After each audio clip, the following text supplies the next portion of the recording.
17h, 19h, l'actu autrement. Avec Rosa Méziane et Malik Ketou sur Beurre FM. Bonjour à toutes et à tous, soyez les bienvenus dans l'Actu Autrement, votre nouvelle émission débat qui débriefe chaque vendredi les événements marquants qui agitent notre société. Et au sommaire de ce soir, le voile, blogueuse culinaire, représentante étudiante, la visibilité des femmes portant un foulard déclenche polémique et polarise le débat, provocation pour certains, laïcité pour d'autres, on en parle dans un instant. Et puis nous reviendrons sur ce sondage glaçant. 55% des Français sont pour le retour de la peine de mort, 39 ans après son abolition. Pourquoi ce sondage pose question ? Nous sommes vendredi 18 septembre 2020, vous êtes à l'écoute de l'Actu Autrement, c'est parti. 17h, 19h, l'actu autrement, avec Rosa Méziane et Malik Ketou sur Beurre FM. Nos invités au micro de ce soir, un énarque et un entrepreneur, Jean Messia, membre du bureau national du Rassemblement national, bonsoir. Bonsoir. Et Aziz Seni, entrepreneur et membre de la direction du MEDEF. Bonsoir à toutes et à tous. Alors, pour rappel des faits, je vous le disais dans le sommaire, le voile s'est encore invité dans le débat médiatique et politique. BFM Business diffuse le 11 septembre la vidéo d'Iman, blogueuse culinaire sur les réseaux sociaux. Échelon 7, c'est cette page animée par la jeune femme. Elle s'adresse aux boursiers et aux étudiants dans la précarité en leur proposant des recettes pas chères. La vidéo est-elle retrutée par la journaliste du Figaro et d'LCI, Judith Ventraube, avec juste la date du 11 septembre, associant ainsi la jeune femme au terrorisme. Hier, c'est la présence de la porte-parole du syndicat étudiant UNEF, Myriam Pougetou, qui a posé problème. Invitée par la commission parlementaire sur le Covid et la jeunesse, la députée LREM Anne-Christine Lang indique qu'au cœur de la démocratie où règnent les valeurs de la République, dont la laïcité, elle ne peut accepter qu'il y ait une personne présente avec un hijab devant une commission d'enquête. Depuis, le Palais Bourbon a répondu en expliquant qu'il n'y a aucune infraction au règlement. Après la polémique sur une accompagnatrice scolaire avec Julien Audoul du Rassemblement national, cette députée a-t-elle voulu faire le buzz ? On en parle immédiatement avec Monsieur Messia. Écoutez, moi j'ai toujours beaucoup de mal lorsque, au nom de la laïcité, des gens font montre de leurs croyances religieuses publiquement, les revendiquent publiquement et les affichent publiquement. Je pense que la laïcité, c'est tout le contraire. C'est-à-dire que lorsqu'on dit qu'il y a une séparation entre le fait religieux et l'État, ça ne veut pas dire qu'on est contre le fait religieux. Bien sûr que chacun a le droit d'avoir sa croyance et la République française reconnaît tous les cultes et toutes les croyances. En revanche, les croyances doivent rester du domaine de l'intime. Je pense que, pour répondre directement à votre question, effectivement, nous avons une attitude de provocation de la part d'une minorité de personnes qui sont effectivement, que je considère comme extrémistes et qui entendent, si vous voulez, occuper l'espace public. Je viens d'un pays, l'Égypte, qui, dans les années 60, ressemblait beaucoup au Caire, par exemple, à Paris, dans les modes de vie, etc. Et pourtant, c'est un pays musulman. Les femmes étaient très peu voilées. Il n'y avait pas cette ostentation religieuse dans l'espace public. Et on s'aperçoit que malheureusement, quelques dizaines d'années plus tard, tout cela a changé. Donc la question que je pose, c'est que quand on me dit que la pratique de l'islam rend indispensable le fait de se voiler, le fait d'avoir un certain nombre de comportements ostentatoires dans l'espace public, moi j'ai juste une question à poser. Comment se fait-il qu'en Algérie, au Maroc, en Égypte, en Syrie, en Jordanie, il y a 50 ans, les femmes étaient occidentalisées, libres, respectées, etc. Et comment se fait-il que 50 ans après, les mêmes, parce que c'est des musulmans toujours, les mêmes nous expliquent qu'il faut se voiler, qu'il faut affirmer son identité religieuse dans l'espace public. Oui, mais là, au final, vous soulevez un problème social. Je termine juste mon propos. Donc, de deux choses l'une, si vous voulez. Où on nous explique aujourd'hui que les mères et les grands-mères des jeunes filles voilées qui ne l'étaient pas étaient de plus mauvaises musulmanes, ou alors, il y a quelque chose, on a réécrit le Coran entre-temps pour rendre obligatoire les signes ostentatoires religieux dans l'espace public. Oui, mais là, vous vous positionnez en théologien. Vous êtes en train d'expliquer qui est bon musulman ou pas bon musulman. Pas du tout. Ça pose une question de liberté. Les gens expriment leurs croyances ou pratiquent leur foi de la manière dont ils l'entendent. Tout à fait, mais de la manière... Vous écoutez, on n'a pas le non, sentiment. Mais bien sûr, mais les gens expriment leur foi de la manière dont ils l'entendent, mais on n'est pas dans un désert. Il y a un cadre national, identitaire, culturel. C'est la loi. Le cadre, c'est la loi. La laïcité explique qu'on a la liberté de culte et la liberté de conscience dans la mesure où il n'y a pas d'ordre. Oui, mais Madame Améziane, vous comprenez très bien qu'un pays, une identité nationale ne se réduit pas à la loi. Oui, non, mais il n'y a pas d'ordre. Vous voyez ce que je veux dire ? Là, il n'y a pas d'ordre. En fait, si je vais, par exemple... Il n'y a pas de trouble à l'ordre public, on est bien d'accord. D'accord, mais je vais vous expliquer juste la différence. Si je vais au Maroc, d'accord, la loi ne m'interdit pas de m'habiller en croisée. Je peux m'habiller en croisée au Maroc et déambuler dans les rues de la Casbah, etc., en croisée. La loi ne me protégera pas parce qu'il y a une identité du pays qui fait qu'un tel accoutrement est vécu par l'identité du pays comme une provocation. Je peux encore moins me présenter devant une assemblée marocaine habillé en croisée. Vous comprenez ? Donc, si vous voulez, il y a la tenue vestimentaire et sa compatibilité avec le cadre légal, je suis d'accord avec vous, mais plus globalement que cela, la France, comme le Maroc, comme l'Algérie, comme la Tunisie, comme l'Égypte, ce sont des pays on a une identité... Alors, vous acceptez le principe de liberté, mais vous aimeriez que ces jeunes femmes, en fait, par décence ou respect à l'égard d'une identité que vous semblez définir, qu'elle le retire, en fait ? Exactement, parce que si vous voulez, le problème c'est que moi je comprends. Est-ce qu'on n'est pas sur le début du totalitarisme ? Non, pas du tout. Moi, attendez, je comprends tout à fait que il y a des gens qui veulent aller plus loin dans l'application de leur religion, qui veulent se voiler, qui veulent voir lorsqu'ils font le Ramadan par exemple, qui veulent que l'environnement dans lequel ils pratiquent le Ramadan soit beaucoup plus confortable, qu'il n'y ait pas des gens qui mangent à côté d'eux. Ça, je comprends tout à fait. Mais je dis juste que la France, c'est pas ça. Vous comprenez ? Alors c'est quoi la France ? La France, il y a une identité, mais on ne peut pas poser cette question comme ça. C'est comme si je vous disais c'est quoi l'Algérie ou c'est quoi le Maroc. La France a un art de vivre, effectivement. On a une culture qui est à la fois, grecque, romaine, judéo-chrétienne. Non, c'est un peu nos valeurs républicaines. La liberté en fait de conscience, le fait d'être pro-choix, le fait d'être féministe, de permettre aux femmes de choisir ce qu'elles le souhaitent, de se mettre en mini-jupe ou de porter un voile. Est-ce que c'est pas ça ? Tout à fait, mais sauf que le voile, si vous voulez, c'est pas un bout de tissu, c'est un bout de charia. Voilà. On a une femme peut très bien être. Moi, je connais plein de femmes, je connais plein de couples musulmans et d'amis musulmans et musulmanes. Parmi ces amis-là, les femmes qui sont pourtant pratiquantes ne se voilent pas. Donc, qu'est-ce qu'on va dire ? On va dire que c'est des plus mauvaises musulmanes ? Mais non, ça, c'est votre interprétation. Non, mais d'accord. En tout cas, moi, ce que je vous dis. Est-ce que cette jeune femme imane qui donne des conseils culinaires a expliqué que celles qui ne le portaient pas n'étaient pas des bonnes musulmanes ? Vous savez très bien qu'elle n'a pas fait que ça. Quand vous allez voir un petit peu son histoire, elle a quand même envoyé des kits de tapis de prière, etc. Non. Elle traîne quand même un certain nombre de casseroles. Vous irez vérifier sur. Voilà. Mais vous savez très bien. Justement, donc n'escamotez pas une partie de la réalité parce que c'est une présentation qui n'est pas très honnête de la réalité. Donc aujourd'hui, une jeune femme qui porterait le voile et qui, dans sa foi, déciderait de préparer des kits pour le Ramadan ou des kits pour les musulmans qui n'auraient pas les moyens de se les offrir, ce serait immédiatement une salafiste. Non, mais le problème. Qu'est-ce que vous voulez dire ? Oui, parce que le problème, si vous voulez, c'est que l'islam est à la fois une religion, mais c'est aussi une identité culturelle et nationale. C'est la Oumma. L'islam est à la fois une verticalité, c'est-à-dire un rapport avec Dieu, mais il y a aussi un code pénal, civil, familial, etc. Alors quand on pose la question, est-ce que cet islam-là, à la fois vertical et horizontal, est compatible avec la République ? Ma réponse est très claire. L'islam vertical est compatible avec la République. Vous avez le droit d'aller à la mosquée, de pratiquer votre religion chez vous dans l'intimité. Il n'y a aucun problème. C'est au même titre que les juifs ou les chrétiens ou les bouddhistes. En revanche, dans le côté horizontal, c'est-à-dire que prétendre par exemple régler les questions d'héritage, les questions d'égalité homme-femme, etc. Voile, pour vous, c'est politique. Oui, parce que alors on me dit oui, mais pourquoi les juifs, par exemple, les rabbins portent le voile pour vous, c'est politique.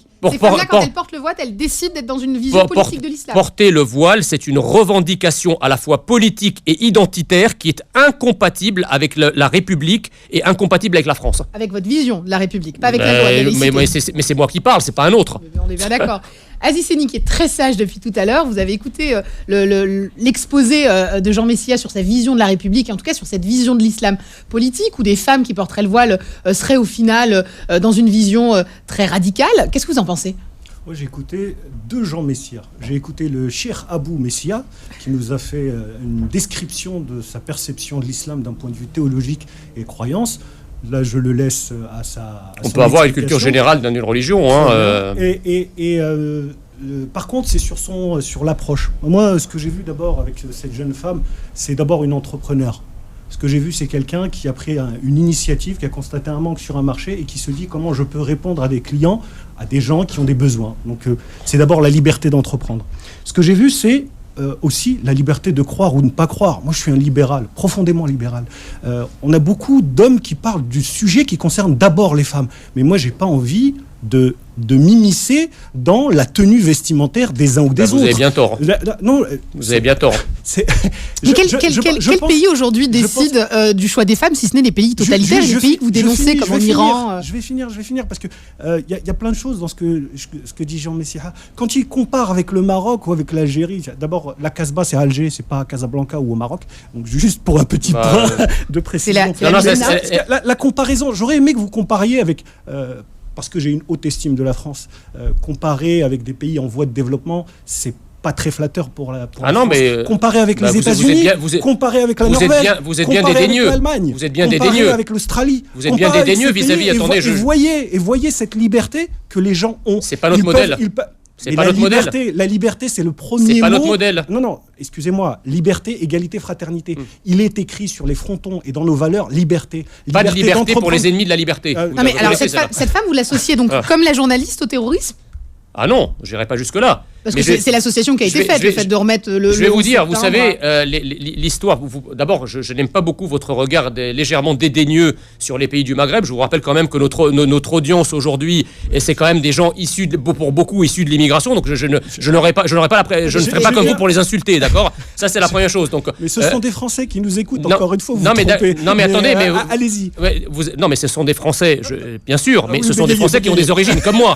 Ce sont des Français qui ont des origines comme moi. Donc, moi, je n'aimerais pas que vous me disiez que l'Égypte est un pays arriéré et attardé avec lequel il ne faut pas se comparer. Vous avez valorisé l'Égypte tout à l'heure parce que j'ai entendu que Le Caire et Paris étaient sur le même piédestal dans les années 60. Non, c'est très intéressant. J'ai parlé de l'identité. J'ai dit qu'à l'époque, effectivement, la plupart des femmes, notamment dans les universités françaises, étaient habillées comme à la Sorbonne. Ouais. Voilà. Et à l'époque, attendez, je vais juste finir parce qu'il faut bien reprendre la manière dont les choses se passent.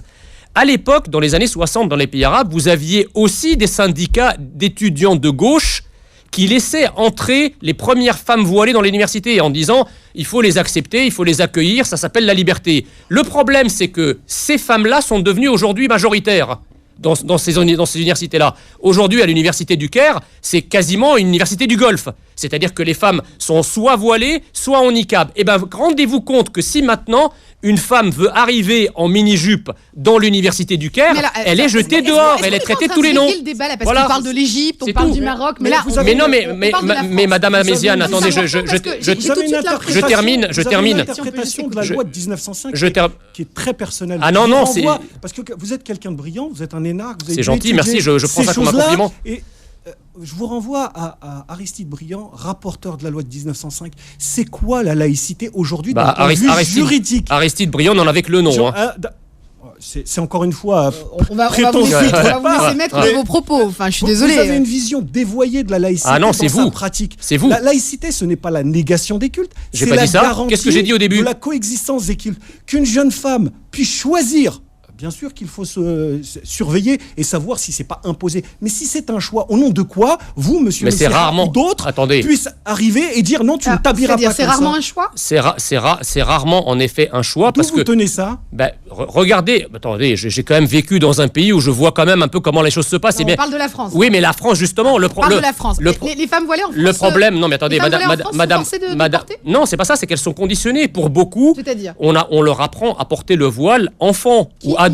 C'est leurs parents, leur famille, etc.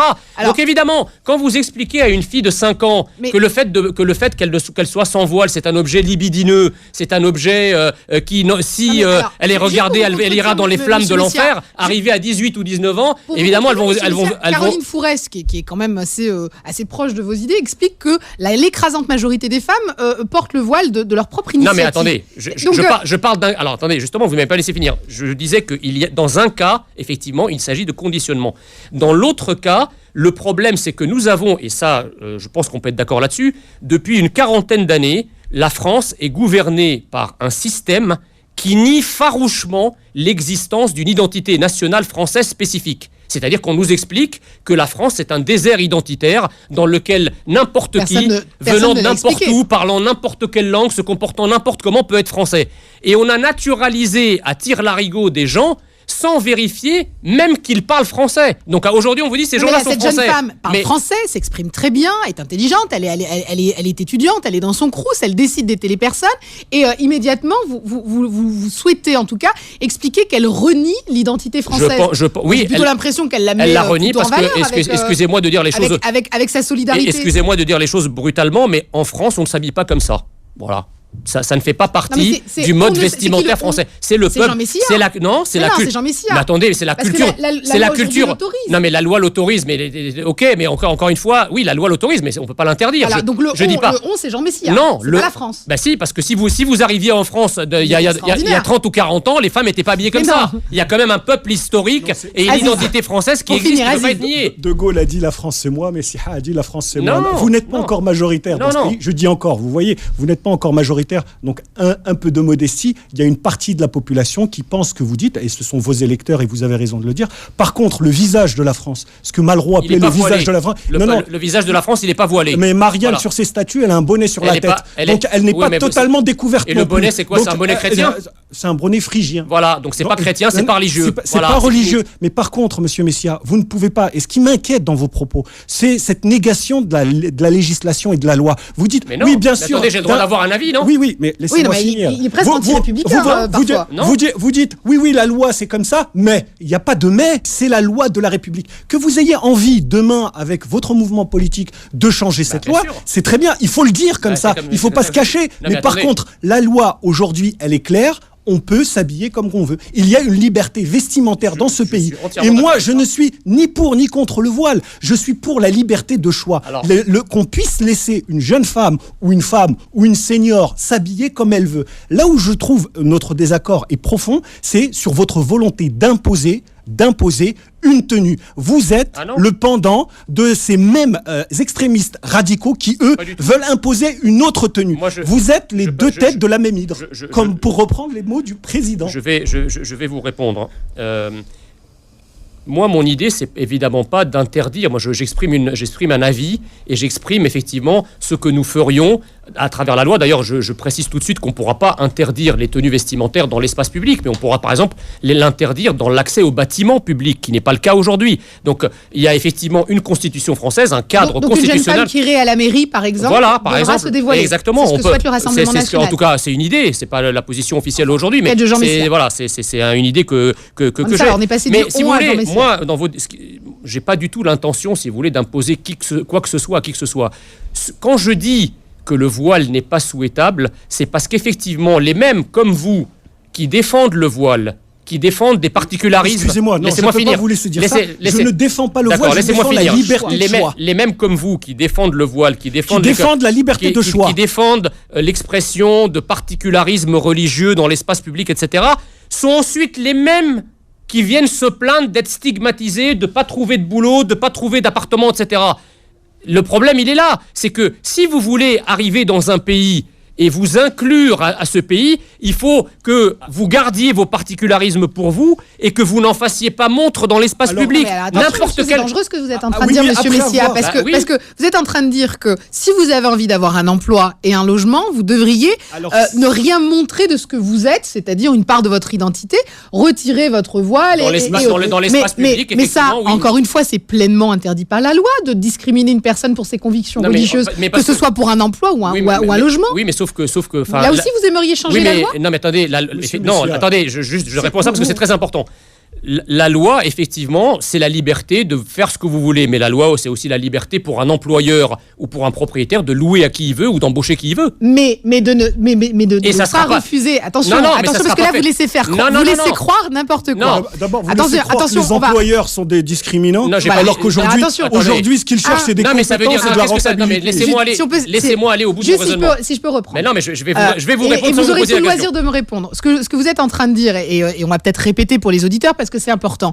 Un employeur, comme un propriétaire, n'a pas le droit de discriminer pour des raisons religieuses. Mais il ne le fera pas. Ce que vous venez de dire, c'est le contraire. Il le fera. Non, mais attendez. Il a le droit de choisir qui il souhaite, sur la base des compétences ou sur la base des revenus. Mais c'est pour ça que je vous dis que les choses ne se réduisent pas à la loi. C'est-à-dire qu'un propriétaire ou un employeur peut refuser quelqu'un qui affiche un particularisme sans lui écrire on vous embauche pas, on vous donne pas le logement parce que vous êtes ici. Ce que vous nous avez dit, c'est-à-dire que si une personne veut trouver un logement ou un travail, il faut qu'elle enlève son particularisme. Sous-entendu, il faut qu'elle enlève tout ce qui peut être visible sur sa religion. Je pense qu'elle aura plus de sens comme ça. Vous êtes en train de légitimer les discriminations, en fait. Je ne suis pas en train de légitimer les discriminations. Je suis juste en train de dire, mais on constate, vous constatez comme moi... On le constate tous, les questions de discrimination. Les questions de discrimination. Donc, il faut à un moment se poser la question du pourquoi. Donc le problème, ce n'est pas celui qui discrimine, c'est celui qui est discriminé. C'est lui qui s'auto-discrimine, parce que moi, je ne peux pas arriver... Donc, qu'est-ce que vous proposez, en fait, à un homme qui ne serait pas voilé, du coup? Non, mais attendez. Qui serait juste typé maghrébin, comme vous, messieurs. Faites penser, la comparaison... Comment on fait pour une personne qui est de couleur noire? La comparaison est un peu forte, mais vous me faites penser à ceux qui disent que dans les discriminations, que si une femme se fait violer, c'est bien fait pour elle. Elle avait qu'à avoir la bonne tenue. Là, vous êtes en train de justifier l'injustifiable. Vous expliquez que les discriminations, c'est du fait des victimes. Vous avez attaqué d'abord en première partie la liberté. Donc pour vous, la liberté vestimentaire, la liberté de choix, la liberté. Mais c'est pas une liberté vestimentaire. Le voile et le niqab et le hijab, c'est pas des libertés vestimentaires. Là, on parle du voile, on parle pas de niqab. Vous attaquez un deuxième pilier de la République, qui est celui de l'égalité. Là, vous êtes en train de justifier les inégalités et donc les discriminations. J'essaye d'expliquer pourquoi des gens qui cherchent un emploi et pourquoi des gens qui cherchent un logement ne les trouvent pas à raison de leur origine. Comment vous l'expliquez-vous? À raison d'employeurs qui discriminent, à raison de propriétaires qui discriminent. Non mais attendez, je vais vous donner un exemple simple et vous allez comprendre. Moi, je vais prendre mon exemple puisque moi je suis pas né français, d'accord? Donc je raisonne sur quelque chose que je connais plutôt bien, c'est-à-dire moi. Bon. Quand je suis arrivé en France, je suis arrivé en m'appelant Hossam Messia, d'accord? Je suis resté Hossam Messia pendant 10 ans, 12 ans, où j'étais étranger. J'avais une carte de résident. Donc là, pas de problème. Je suis étranger, je me comporte comme un étranger, je vis mon particularisme parce qu'une carte de résident, c'est pas une carte permanente. C'est une carte de 10 ans. Et je n'appartiens pas légalement à vous avez la demandé communauté la nationale. naturalisation. J'ai demandé la naturalisation. La naturalisation est un acte extrêmement fort. Ça veut dire que je consens non seulement, comme vous semblez le croire, à avoir une carte comme un passe Navigo, mais à adhérer à une identité. Est-ce que ceux et pour qui cela, pas de nom, ils estiment que leur identité française je parle pas des autres. Là, je parle de moi.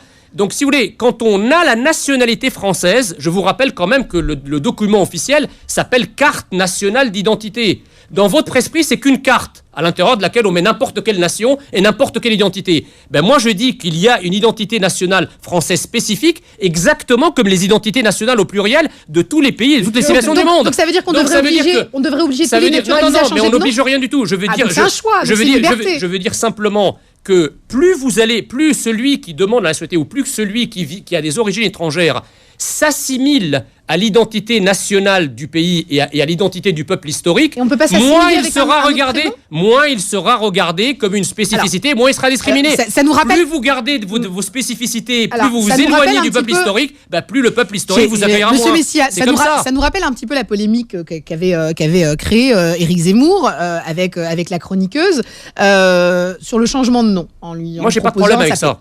Oui, non, mais on a bien compris que vous n'aviez pas eu de problème à changer de prénom et en tout cas à adhérer à une nation en changeant de prénom pour s'assimiler. Voilà. Très bien. Mais le prénom que vos parents ont dû vous donner probablement avec amour... Non, ils ne l'ont pas donné avec amour? Non, ils l'ont donné parce que c'était dans le contexte de l'Égypte des années 70. Il y avait une guerre confessionnelle et on m'a donné un prénom qui ne me faisait pas me casser la gueule dans les cours de récréation. Et j'ai été baptisé avec le prénom Jean. C'est pour ça que je l'ai repris quand j'ai été naturalisé. Vos parents vous ont donné un prénom dans un contexte, mais la réalité... parce que le prénom, j'ai presque envie de dire, c'est le présent.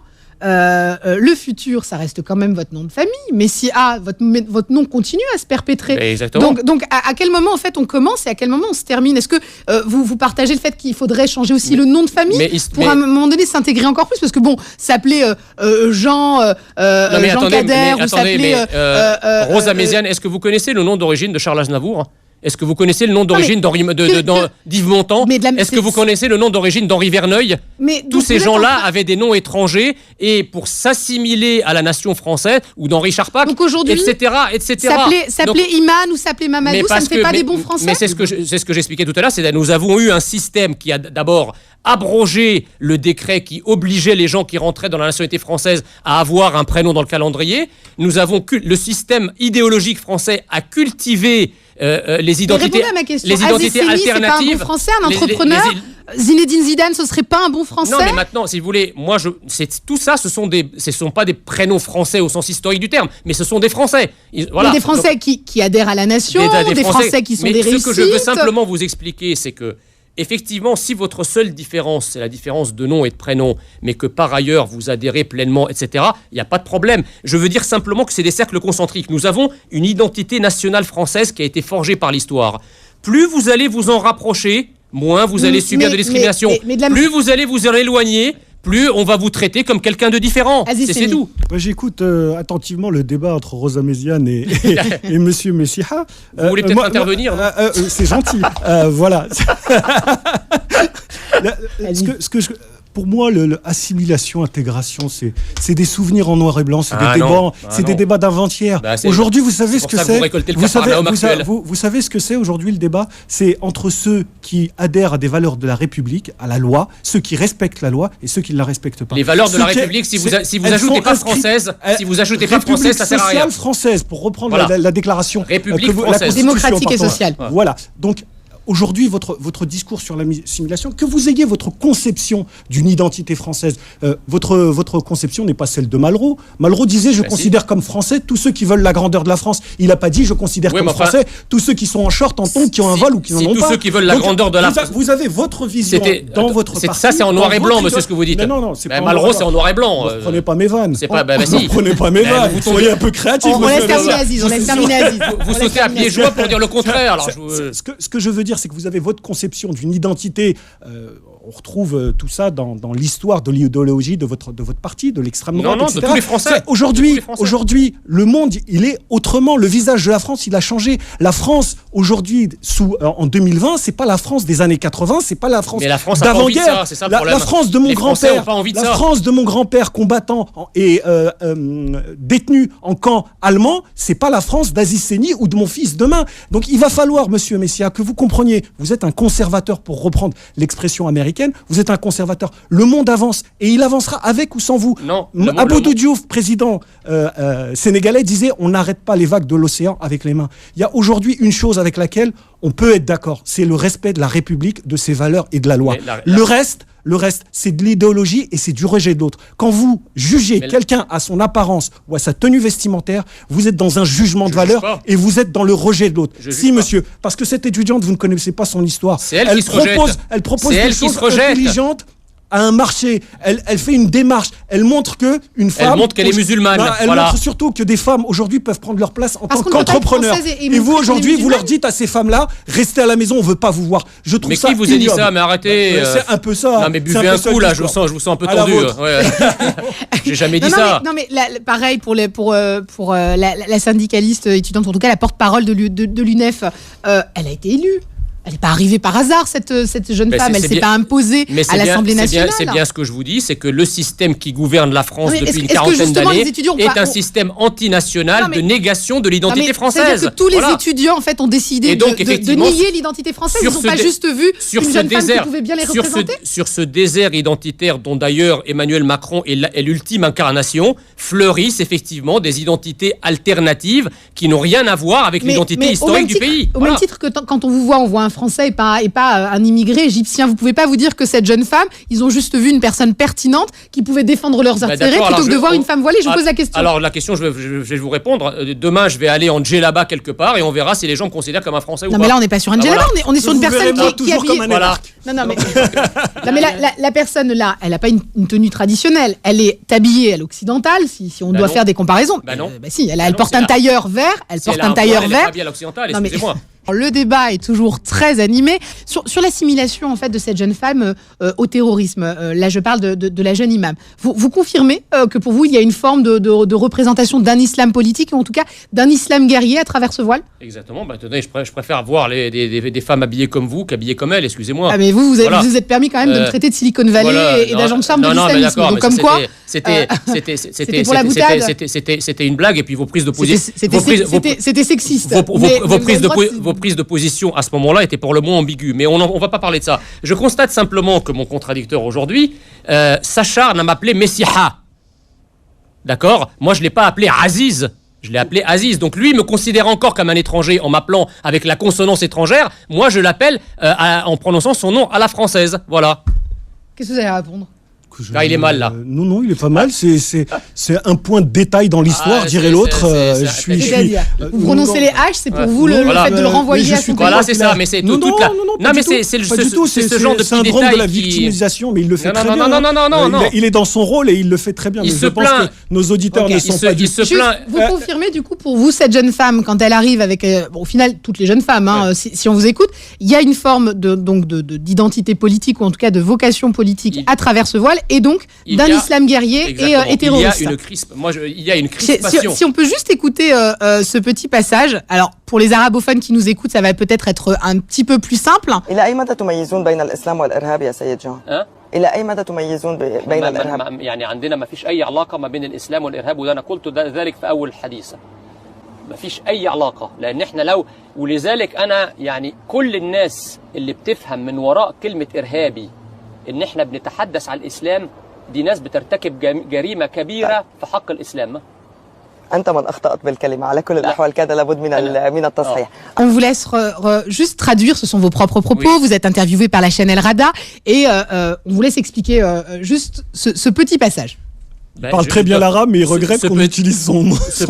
Non, pas du tout. Non, attendez. Il est interrogé par une chaîne arabe. Je le ferai pas, sinon je suis sur France 24 en arabe plein de fois. J'ai pas de problème avec ça. Écoute, juste ce passage-là. Non, mais c'est important parce que juste avant, vous nous expliquez qu'à travers le voile, il y a une forme de prosélytisme islamique ou en tout cas d'un islam politique et d'un islam guerrier qui pourrait se rapprocher au terrorisme. Qu'est-ce que vous dites dans cette vidéo? Dans cette vidéo, je dis en effet qu'il n'y a pas de relation immédiate et systématique entre le terrorisme et l'islam. Il n'y a pas d'immédiate et systématique dans le cas. Et à chaque fois qu'on dénonce le terrorisme, vous avez des gens qui vous disent « Ah bah oui, mais vous êtes contre l'islam », c'est pas de notre faute à ce moment-là, c'est la faute de ceux qui font l'amalgame de l'autre côté. Vous dites qu'il n'y a pas d'amalgame à avoir entre islam et terrorisme et que ceux qui le font commettent un crime à l'égard de l'islam. Exactement. Ce sont vos propos. Oui, mais je les maintiens. Le problème, c'est que mais c'est très bien. Sauf que ils font quand même complètement contradiction avec ce que vous nous dites juste avant. Pas du tout, parce que... Est-ce qu'il n'y a pas une forme de discours de taquilla quelque part? Retrouvez l'actu autrement tous les vendredis de 17h à 19h et en podcast sur beurrefm.net et l'appli Beurrefm.